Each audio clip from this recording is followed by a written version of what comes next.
E o final de semana não nos deu o sossego que nós imaginávamos. Daniel Souza, Donald Trump continua atacando tarifa para todo mundo e tal, inclusive para uma Europa, né, uma União Europeia que parece meio desesperada, né? Os europeus começaram, pô, olha só, tô achando que o comércio vai parar, porque não tem condição. Me conta, Daniel Souza, o que Donald Trump aprontou dessa vez? Ô, Tanguy, o Donald Trump trabalhou durante o final de semana fazendo aquilo que ele faz melhor, que são anúncios. Anúncios. Ah, anuncia. Vai entrar em vigor? Não sabemos. É para valer? Não sabemos. Mas ele gosta de anunciar. E ele anunciou que a partir de 1º de agosto de 2025, as importações de produtos provenientes da União Europeia e do México, né, produtos que entrarem nos Estados Unidos, serão tarifados em 30%.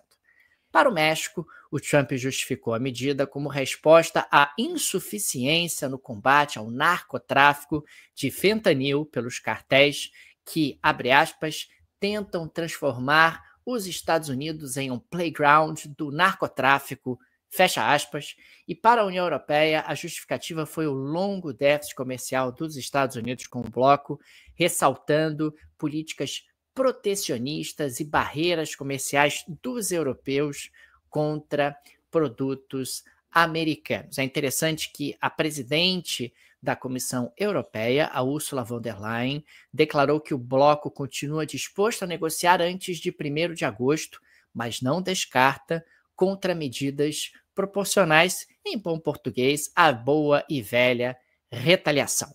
Né, Tanguy? A Ursula von der Leyen, inclusive, destacou que, olha, não vamos fazer nada agora, porque, Tanguy, está todo mundo já conhecendo o Donald Trump, pô, eu não sei se é para valer mesmo, não sei se ele vai colocar essas tarifas mesmo, por que eu vou me desgastar, por que eu já vou queimar cartuchos, por que eu já vou mostrar quais são as retaliações que eu tenho aqui preparadas, se eu ainda não sei se essas medidas do Donald Trump são para valer.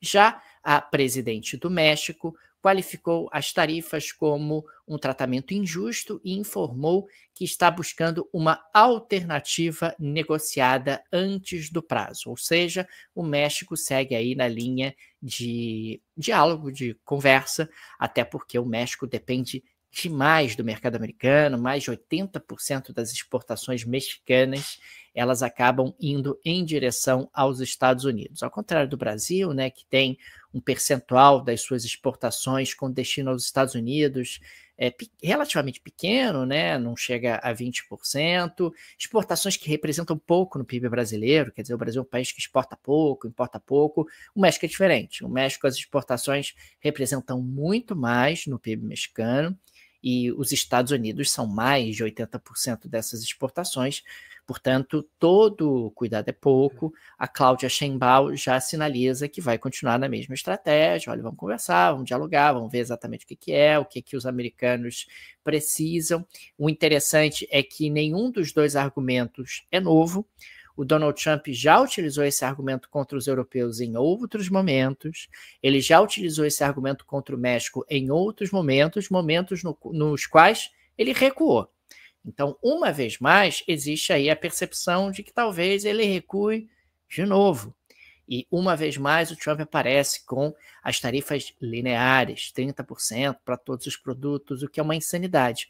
É muito legal para o anúncio, né? 30% sobre todas as tarifas, é fácil de anunciar, é fácil de comunicar, mas no mundo real não é assim que funciona. Tarifas devem ser ali discricionárias, você deve estar mais focado em tarifar um setor e não outro setor, tem produtos que você quer que entrem, que não sejam tarifados ou não sejam tão tarifados. A complexidade do mundo real não permite tarifas lineares como essas. Agora, Daniel, tem um efeito psicológico das tarifas do Trump, né? Porque quando a gente fala 30%, parece só mais um número. Foi 50% sobre o Brasil, foi 35% contra o Canadá, agora é 30% sobre a União Europeia e México e tudo. Agora, é importante ter em mente que, antes disso tudo, qualquer um consideraria que tarifas de 30% são um negócio completamente absurdo.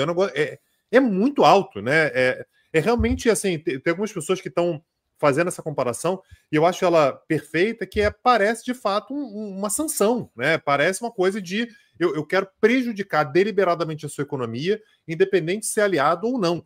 30% é um negócio que, ainda mais comparando com o histórico dos Estados Unidos de tarifas, que é uma questão meio ideológica para os Estados Unidos, né? Desde da formação dos Estados Unidos, a ideia de liberdade comercial e tal, ela sempre teve lá no core ideológico, apesar de os Estados Unidos terem sido muito protecionistas ao longo da história, pelo menos ideologicamente, eles sempre falaram muito em liberalismo, e ao longo do século XX, boa parte do século XX, isso foi um mantra na política americana, né? Você tem que ser liberal, tem que ser aberto, tem que deixar os mercados abertos.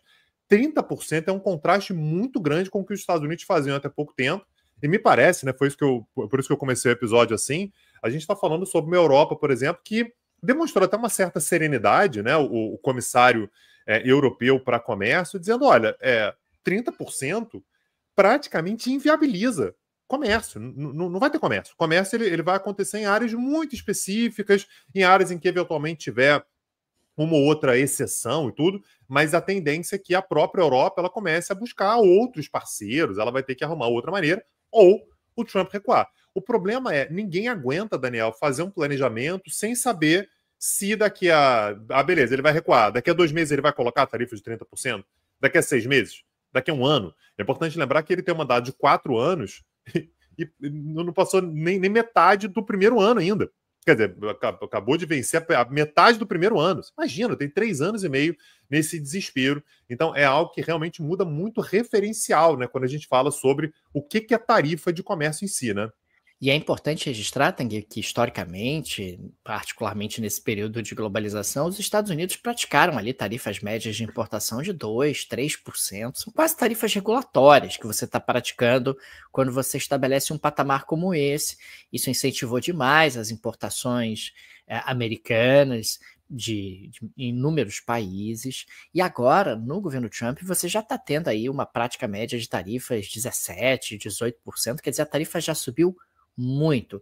E o reflexo disso tem sido, inclusive, o aumento brutal na arrecadação através justamente das tarifas. Existe aí essa perspectiva de que o Trump deve recuar em algum grau, né? Uma vez mais, o Trump está colocando ali tarifas em 30%, que seria um patamar absurdo, e é mesmo, inviabiliza o comércio, e inviabiliza mesmo.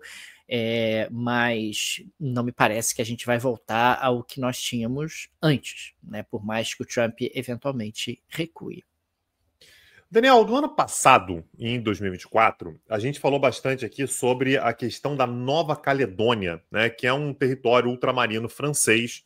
Eu vou contextualizar aqui um pouquinho para falar sobre o acordo, né, que foi atingido ontem e que mostra toda a cara de pau da França na hora de negociar com suas, enfim, colônias, ex-colônias e territórios ultramarinos. A Nova Caledônia, Daniel, é um arquipélago que fica a 1.500 quilômetros ao leste da Austrália, ou seja, não é pouco longe da França, não, é muito longe da França. É um território que abriga cerca de 270 mil pessoas e cerca de 40%, 41% da etnia, dos habitantes, são da etnia Kenak. A etnia Kenak é a etnia que vive na Nova Caledônia há mais de 3 mil anos. Esse território ele foi anexado pela França no ano de 1853 e foi inicialmente uma colônia penal, aliás, mais ou menos o que os britânicos faziam com a Austrália, a França fazia com a Nova Caledônia, e passou a ser um território ultramarino francês a partir de 1946. É um território, Daniel, que tem uma importância geopolítica para a França muito grande nos dias de hoje, né? Afinal de contas, toda vez que a França ela quer atuar ali naquela região da Oceania, Pacífico e tal, a Nova Caledônia é sempre um ponto de apoio importante para ela. A questão é que, no momento em que começaram, fez alguns acordos para garantir que a etnia Kenak representatividade maior, uma representatividade relativamente grande no parlamento da Nova Caledônia, as decisões que são tomadas, e estabeleceu, portanto, regras que restringiam o voto para europeus que vivem na Nova Caledônia e manteve, portanto, um voto maior para o povo da etnia Kenak. Isso gerou uma série de protestos a partir do momento em que a França começou a querer ampliar o voto dos europeus. Isso foi no ano passado, então o parlamento francês começou a querer dar um peso maior para o voto dos europeus. Isso gerou enormes protestos na Nova Caledônia e um problemaço para Emmanuel Macron. Como é que eu vou fazer? Como é que eu vou lidar com isso? Afinal de contas, a etnia Kenak ela tem 41% da etnia, ela quer manter uma maioria sem oferecer um voto muito grande para os europeus. Estão lá, eles são cerca de 24% da população, 24% dos neocaledônios. Vou voltar aqui, Daniel, qual é o gentílico? Neocaledônios. Não, peraí. Dá um buraco. Então, 41% da população é da etnia Kenak e 24% são dos neocaledônios são de origem europeia. Então, desde então, Daniel, a gente teve cerca de um ano de debate para saber como é que vai fazer, quem é que vai votar, não vai votar, os europeus podem votar, não podem, como é que a etnia Kenak se mantém com uma relevância maior na Nova Caledônia, como é que isso pode ser feito, e finalmente, no dia de ontem, saiu um acordo sobre a Nova Caledônia. Me impressionou muito, Daniel, o fato de que a França ela concordou com a criação do Estado da Nova Caledônia, que não existia até agora. A Nova Caledônia era um território ultramarino francês e agora, a partir de agora, passará a ser um Estado da Nova Caledônia. Porém, Daniel, é um Estado da Nova Caledônia que segue integrando a República Francesa.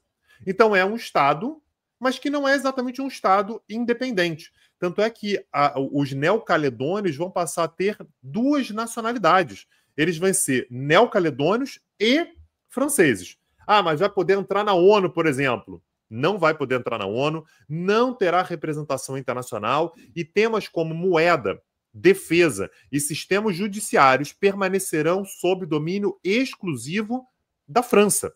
Ou seja, Daniel, a França ela consegue ali um jeito de criar uma solução que tenta apresentar para a população da Nova Caledônia uma espécie de vitória. Olha, beleza, vão ter o estado de vocês aí, os símbolos vão ser seus e tal, mas internacionalmente a Nova Caledônia continua sendo um território francês. Eu confesso, Daniel, que eu nunca tinha ouvido falar numa solução como essa, tá? É uma solução que você cria um estado que, na verdade, não é um estado. Você cria um estado que passa a ter determinados símbolos de uma certa soberania, mas não é soberano. Na prática, a França continua tomando decisões relacionadas à política externa. A França continua tomando decisões relacionadas à moeda, relacionadas à defesa, relacionadas à justiça. Então, me parece, Daniel, que é uma solução de pouco tempo, né? E muito em breve, me parece que esse tema vai continuar. Aliás, pessoal que acompanha futebol, né, a gente teve um jogador que foi campeão mundial pela França em 1998, né, na Copa do Mundo, que era exatamente um Kenak, que era o Christian Carambeau. Eu lembro que ele era um dos que não cantava o hino da França, por exemplo. Por que ele não cantava o hino? Porque ele era da Nova Caledônia e ele estava ligado ali a movimentos que queriam uma autonomia, quiçá uma independência da Nova Caledônia. Então a França comemorou muito, a França disse, olha, uma solução salomônica, uma solução que atendeu todo mundo e tal, mas eu não sei se atendeu todo mundo, viu, Daniel? Então você aumenta um pouquinho o poder de voto dos europeus, os Kenak nem mantiveram seu estado independente. Essa foi a solução que foi comemorada pela França no dia de ontem, Daniel. Não é exatamente a mesma coisa, mas os britânicos, né, chegaram a fazer movimentos graduais no passado, né, onde você dava algum grau de autonomia para a Austrália, para a Nova Zelândia, etc. E aí, aos poucos, você ia concedendo a independência, mas você continuava responsável pela política externa, você continuava responsável por questões relacionadas a forças armadas, etc. E o que acabou acontecendo por lá é que caminhou-se para a independência e muito provavelmente com a Nova Caledônia vai acontecer a mesma coisa, né? Você tem ali talvez uma situação diferente da anterior, mas ainda incompleta do ponto de vista ali de separação, mas em algum momento no futuro esse território vai avançar em direção à independência, me parece que naturalmente será assim.